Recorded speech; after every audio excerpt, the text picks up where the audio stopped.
নমস্কার বন্ধুরা, ক্রিয়েটিভ মলয়ের আড্ডা চ্যানেলে আপনাদের স্বাগত। লোকনাথ বাবার আশীর্বাদ এবং আপনাদের ভালোবাসা নিয়ে আজকে আমি আবার উপস্থিত হলাম একটা নতুন রেসিপি নিয়ে। আজকে বানাবো ডাল মাখনি। তাহলে চলুন শুরু করা যাক। ডাল মাখনির জন্য আমি নিয়েছি কালো বিউলির ডাল 250, 100 গ্রাম রাজমা এবং 100 গ্রাম ছোলার ডাল।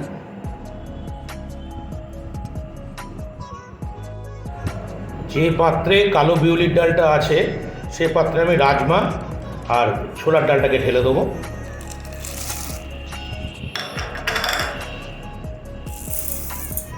এবার এটাতে দেবো পরিমাণ মতো জল।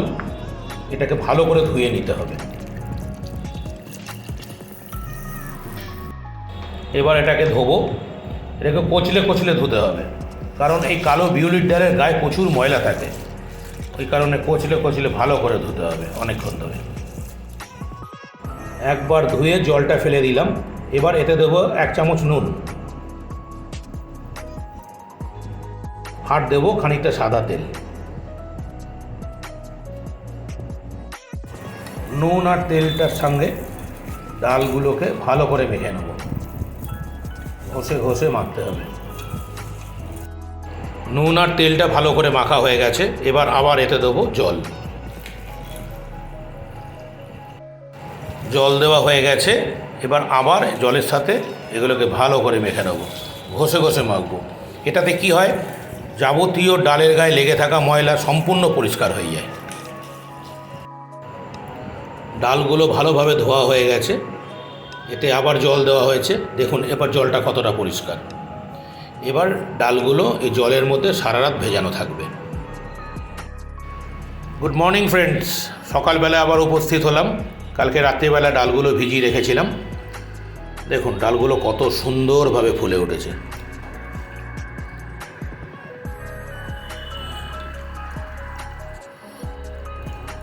এবার এই জলটাকে পাল্টে নেব, দিয়ে ফ্রেশ জল দেবো, দিয়ে আমাদের ডাল মাখনির প্রসেসিং শুরু করে দেবো। আবার জল দিয়ে ডালটাকে পরিষ্কার করে নিয়েছি, জলটাকে ছেঁকে নিয়েছি। এবার ডালটা একটা প্রেসার কুকারে নিয়ে নেব। এবার প্রেসার কুকারে রাখা ডালটায় দেবো প্রয়োজন মতো জল।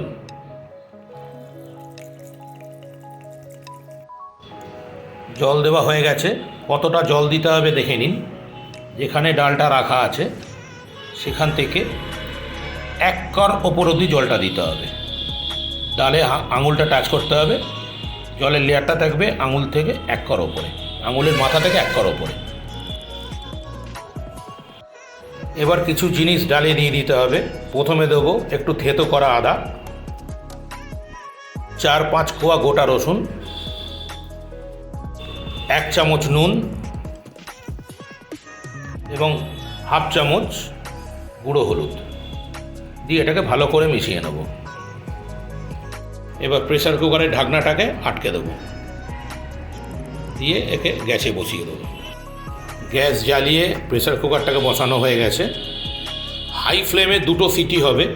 তারপরে ফ্লেমটাকে লো করে দিয়ে লো ফ্লেমে একে 15 মিনিট রেখে দিতে হবে। তাহলে আমার ডাল সেদ্ধ হয়ে যাবে।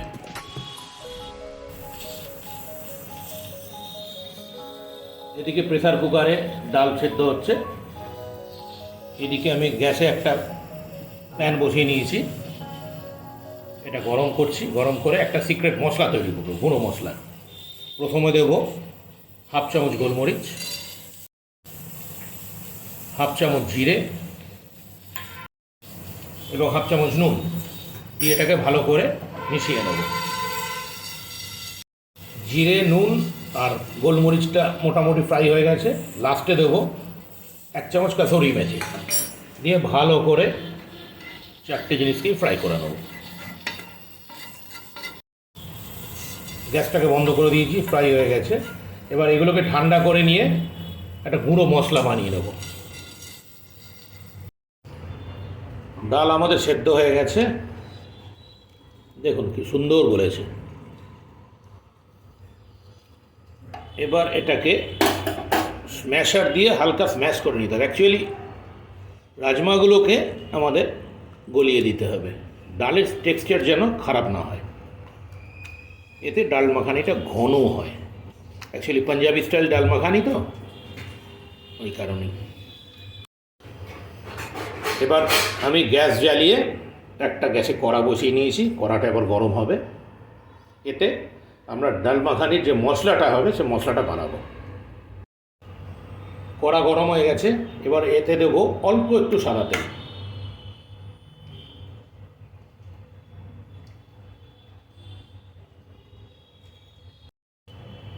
তেলটা গরম হয়ে গেছে, এবার এতে দেবো 2 চামচ মাখন। এই রান্নাটা কিন্তু পুরোটাই মাখনই হবে, কিন্তু ডাইরেক্ট কড়াতে মাখন দিলে মাখনটা পুড়ে যাওয়ার চান্স থাকে, তাই প্রথমে একটু সাদা তেল দিয়ে নিলাম। এবার এতে দেবো 2 চামচ মাখন। যেহেতু ডাল মাখানি ওই জন্য এটা মাখন দিয়ে তৈরি করা হয়। মাখনটা গলে গেছে, এবার এতে দেবো 2 চামচ আদা রসুন পেস্ট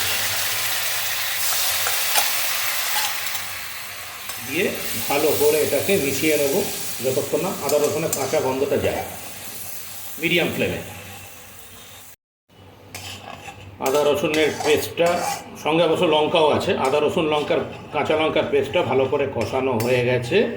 একটা জিনিস মাথায় রাখতে হবে, এই রেসিপিটাতে কিন্তু কোনো পেঁয়াজের ব্যবহার হবে না। পেঁয়াজের ব্যবহার অনেকে করে, কিন্তু পাঞ্জাবি স্টাইল ডাল মাখনিতে কোনো রকম পেঁয়াজের ব্যবহার হয় না। এবার এতে দেবো 4খানা মিডিয়াম সাইজের টমেটো পেস্ট। মশলা খুব কম ব্যবহার হবে, মেইন মশলা হলো টমেটো আর আদা রসুনের পেস্ট, আর ঢের সারা মাখন, অর্থাৎ অনেক মাখন। পেস্ট করা টমেটোটাকে আমাকে 6 থেকে 7 মিনিট ভালো করে কষিয়ে নিতে হবে। এতে কী হয়, টমেটোর কাঁচা গন্ধটা চলে যায়। কাঁচা গন্ধটা থাকলে কোনো রান্নাই ভালো লাগে না, লাস্টে একটা বিশ্রী গন্ধ বেরোয়। ওই কারণে আমাকে টমেটোর পেস্টটাকে ভালো করে রান্না করে নিতে হবে 6 থেকে 7 মিনিট। টমেটোটা অনেকক্ষণ কষানো হয়ে গেছে, দেখুন একটু দানা দানা হয়ে এসছে, তেলও ছেড়ে দিয়েছে। এবার এর মধ্যে অল্প কিছু মশলা দেবো। প্রথমে দেবো 1 চামচ কাশ্মীরি লঙ্কার গুঁড়ো, 1 চামচ গুঁড়ো হলুদ,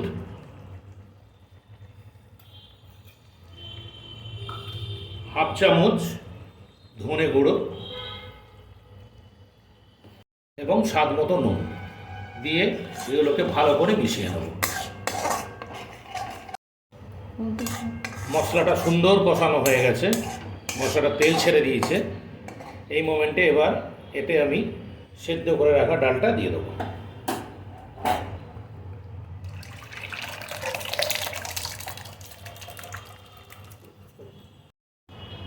দিয়ে ডালটাকে ভালো করে মশলার সাথে মিশিয়ে নেব।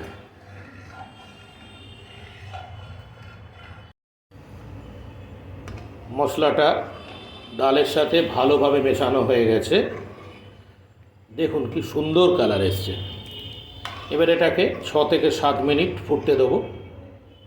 এতে একটা ঢাকা দিয়ে দেবো।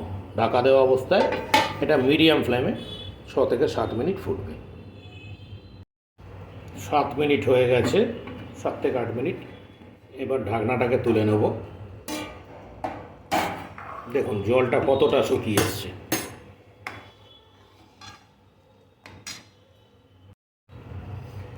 এবার এতে দেবো 2 চামচ ভর্তি মাখন। একটু বেশি করে মাখনটা তুলে নিতে হবে। মাখন দেওয়ার পরে মাখনটাকে ভালো করে এই ডালের সাথে মিশিয়ে নিতে হবে। মাখনটা সম্পূর্ণ গলে গেছে, গলে গিয়ে ডালের সাথে মিশে গেছে। এবার আমরা যে গোলমরিচ, গোটা জিরের আর কসুরি মেথির যে সিক্রেট গুঁড়ো মশলাটা তৈরি করেছিলাম ওটা পুরোপুরি ডালের সাথেই দিয়ে দেবো। দিয়ে এটাকে ভালো করে মিশিয়ে নেব। মশলাটা ভালো করে মেশানো হয়ে গেছে।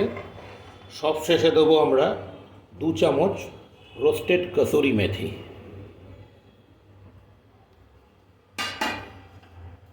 দিয়ে ভালো করে এটাকে ডালের সাথে মিশিয়ে নেব। কসুরি মেথিটা ভালোভাবে মেশানো হয়ে গেছে। এবার এটা আরও 1.5 থেকে 2 মিনিট মিডিয়াম ফ্লেমে গ্যাসে থাকবে। সবশেষে এতে দিয়ে দেবো 1 চামচ মধু।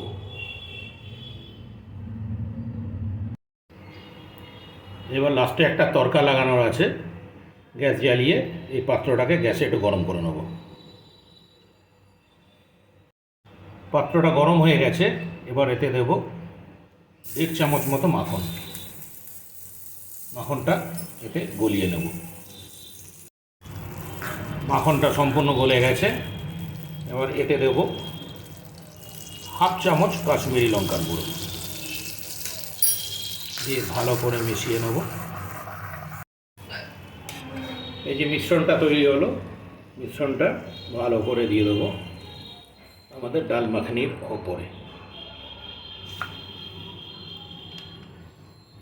দিয়ে ভালো করে মিশিয়ে নেব। তৈরি হয়ে গেল আমাদের ডাল মাখানি। সব শেষে দিয়ে দেবো কুচো করে কেটে রাখা ধনে পাতা, দিয়ে ভালো করে মিশিয়ে নেব।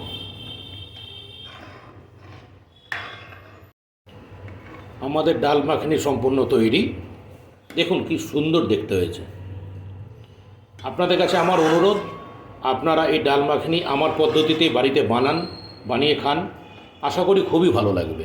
যদি ভালো লাগে অনুগ্রহ করে আমার চ্যানেলটাকে সাবস্ক্রাইব করে দেবেন, লাইক করবেন, শেয়ার করবেন এবং কমেন্টস আমাকে অবশ্যই জানাবেন কেমন হলো।